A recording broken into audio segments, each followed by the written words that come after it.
Hello and welcome to the Matt O'Grady Coaching Podcast, mattogradycoaching.com. Today we're going to be talking about tapping into your subconscious mind. For a lot of people, that's like, what the heck is that anyway, right? Well, it's what is running most of your life. There's different percentages that scientists give, but some say it's like 98 to 2%. Some say it's at least 90% of the strength of who we are. So the patterns that are instituted within us when we're young, first 3, 4, 5, 6 years of our lives, some say even up to 7, 8, or 9, are essentially how we live our lives for the rest of all the decades. Unless we do some really serious, consistent, committed training to train the subconscious mind to have different thoughts, to believe different things, to create new, substantial, powerful patterns in our lives. We all know people like that, right? People who, we know all the stories, whether it's Tony Robbins or Oprah or all the different people that have lived who have overcome, whether it was poverty or pain or physical attack or, quote unquote disabilities, Helen Keller, etc., right? There's millions of these stories. So we all know it's possible, right? But to really change your life, at some point, you need to tap into your subconscious mind and be working with it. Brian Tracy explains it like this. Through your autonomic nervous system, your homeostatic impulse, this maintains a balance among the hundreds of chemicals in your billions of cells so that your entire physical machine functions in complete harmony most of the time. So that's right. You don't have to ask your brain to function, right? It just works. You don't have to ask your heart to beat, your blood to flow, your hormones to do what they do, right? Your body to work, your muscles, everything just kind of works. That's your subconscious mind. Breathing, seeing, hearing, tasting, smelling, touching.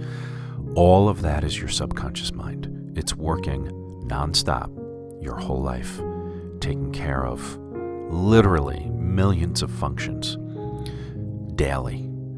And we often don't even think about it. We don't pay attention to it. That's why I teach my clients to be grateful first thing when they wake up, last thing before they go to sleep, so that it's getting ingrained in your subconscious mind. It's called bookending.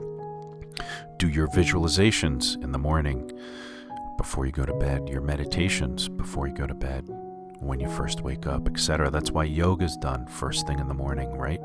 So it's all those kinds of practices are working with the subconscious mind, affirmations, etc., prayer, deep meditation. So as you go through your life, your self-development process, your self-awareness practice, really thinking about how you're working with the subconscious mind and having a plan for it is really important. Most people don't realize that, the brain and the subconscious mind are really closely connected, and so important to understand how these aspects work in our lives. And it's really important to start to routinely create a plan to reinforce your greatest success, your happiness, your wholeness, healing your life, etc. So we're going to talk about some of those things here. It's going to be 2 parts because this is a longer presentation, if you will. So the first thing you have to do is be willing to see the change that you want to make in your life. Not just have it as this kind of wispy, amorphous dream, maybe someday in the future. You got to really create that clarity around what you want it to be. You need to write it down. You need to pray about it or contemplate it, whatever's the right thing for you. You need to solidify it in your mind so that it starts to work its way into your subconscious mind. If you keep it loosey-goosey, it's probably not going to happen, just to be honest with you. You want to have a plan, and maybe that plan's going to grow over time. You don't need to have everything all at once, today, yesterday, right? But over time, you want to really develop your vision for your life. You can't just jump from skeptic to wholehearted believer, right? It's something that you want to work with. It's like massaging it in. It's like working with the clay, Take some time. It's like building a sculpture. It's not going to happen overnight. And eventually, over weeks and months, that's really going to work its way into your subconscious mind and help you be a much stronger, disciplined, focused person in achieving everything that you want for your life. Another thing you need to do is give your permission to be successful. A lot of times we just regurgitate a lot of the old patterns. It's always something, life is hard, maybe someday, all those different things. And instead you say, I allow my life to change and to be good. It doesn't have to be this official affirmation that you repeat all the time. You could just be one statement that you really authentically and powerfully focus on. And that will start to become a thought. As the thoughts keep going, it'll start to become a feeling. And then over time, it's going to really work its way into your psyche, into your subconscious mind. And now you're going to be living your life through that pattern of success. So really important to make sure that you don't feel guilty about it, that you release all of those things that are in the way to you receiving your best life. And to explore it, you've got to take that time without distractions to really think about it, focus on it, contemplate it, meditate on it, pray on it, whatever it is. Talk to your best friend about it, or the person you really trust, your mentor, your coach, or your spouse, or whoever that is for you, girlfriend, boyfriend, parents, whatever, siblings, etc. Now, here's a really important one. Do not allow other people's opinions, fears, doubts, and worries stop you. Because that is the biggest crock going. You cannot let anyone else decide for you, even if they wholeheartedly disagree, even if it is one of those best people that you're close to, right? If you know in your heart this is what you want, you cannot allow them to stop you. Let their ideas about it stop you. That's really, really important. You've got to have the fortitude, the strength, the belief in yourself to follow through. But then you really need to do it, right? Because sometimes it can hurt a relationship or, make a problem, Lots of things in my life. I've made the decisions. People have been mad at me, hurt by me, think I'm crazy, doing whatever. And I'm glad I made every single decision that I did because it's made me who I am today. And I'm really grateful for believing in myself, even back almost 30 years ago, deciding to join the military. Even though I wasn't essentially a military man and it didn't work out for me, I became a disabled veteran. That is the thing, as painful as it was, that is the thing that kickstarted my life in a radically different direction. So I'm extremely grateful for it, even though it was hard and painful and sad at the time. It ended up being the best thing that's ever happened to me because it got me on the path of self-awareness, self-development. So think about it. Think about that. So now the opposite of the naysayers, right? You want to surround yourself with positive reinforcement. Really important to have messages, whether it's, placards or posters or Post-its, somewhere that you can see this positive reinforcement. I've been doing it, my God, for 2 decades. I still have really powerful quotes up all around me. Like one that I always have going is from Wayne Dyer. When you change the way you look at things, the things you're looking at change. Because the first time I heard that, probably almost 20 years ago, it just resonated with me, and it still does today. As we change how we're looking at something, it does literally change. It's absolutely amazing. So really important to explore things that we're aligned with.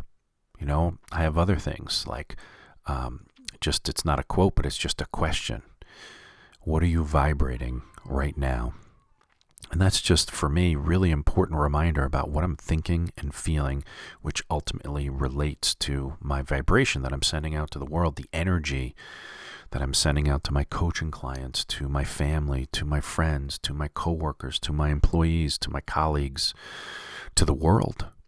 I want to keep that at the highest vibration as often as possible. And so that's really important to me. The positive reinforcement, the people that you invite into your life, the TV you watch, the videos you watch, the music you listen to. You know, is it uplifting? Is it positive? Is it supportive? Is it helpful? Is it in alignment with what you really want for your life? You know, if you want happiness and joy, you shouldn't watch, horror movies all day long, right? I mean, because you're inviting horror into your life. Just think about it. It's very simple, right? It's cause and effect. So as you go through life, make sure you're setting up all that positive reinforcement.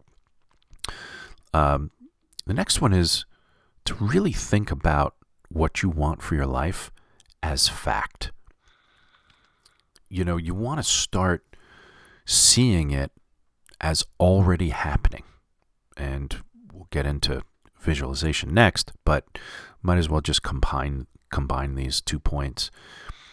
You want to see it as real. You want to see it as true. You don't want to be, I hope one day maybe. You know, just that kind of conviction doesn't get you far. I mean, when you're first starting, that's fine, right? Because you're just kind of feeling out what you want. And that's totally good to be hopeful at the very beginning. But over time, you've got to build that conviction, have that faith and belief in yourself, that confidence, that strength to follow through. I mean, I remember the first time I got on stage, how nervous I was speaking to people about these topics. I can remember writing my first book. I was so nervous about wanting to do it right and, all these different things. When I first started this podcast 11 years ago, I was nervous about, sharing my thoughts online. Here I am, 500 podcasts later and 11 years later, and I'm like, yeah, this is what I do, Just takes time, water on stone. And then you gotta really have that vision, back to what we're talking about with the clarity of knowing what you want. And now you have to visualize that. You have to see it in your mind's eye. You have to feel it in your heart and really strengthen the direction of your life with that vision, with that visualization. It doesn't have to be every day, but I'd say at least 2 or 3 times a week for even just 2 or 3 minutes. You just want to picture it. You want to know what it's going to be like. What are you going to do when you get there? Who are you going to be with? How's it going to feel? What are you going to see, touch, experience? Where are you going to go? Start visualizing all those different pieces, and things will just continue to move towards that vision that you have. But you got to believe in yourself. You got to have that confidence, that faith. You got to believe in yourself and your higher self, like whatever that connection to the subconscious mind, right? To circle it back to that, that's what this whole thing is about. You want to connect to the reticular activation system. Google that if you don't know what it is. It's really cool. I'm not going to go into it now. I've talked about it on a lot of other podcasts, but it's cool. So this is a wrap for now. I'm going to do part 2, but I think you get the idea. You got to be really clear. Got to know what you want. You want to give yourself permission. You cannot allow other people's fears to cast shadow and doubt. You want to surround yourself with positive reinforcement, and you want to speak your success as present fact right now. And then you got to visualize that fact, that success. You got to see it, feel it, experience it, and explore it. All right. Thank Thanks for listening, everyone. MattO'GradyCoaching.com. More coming soon.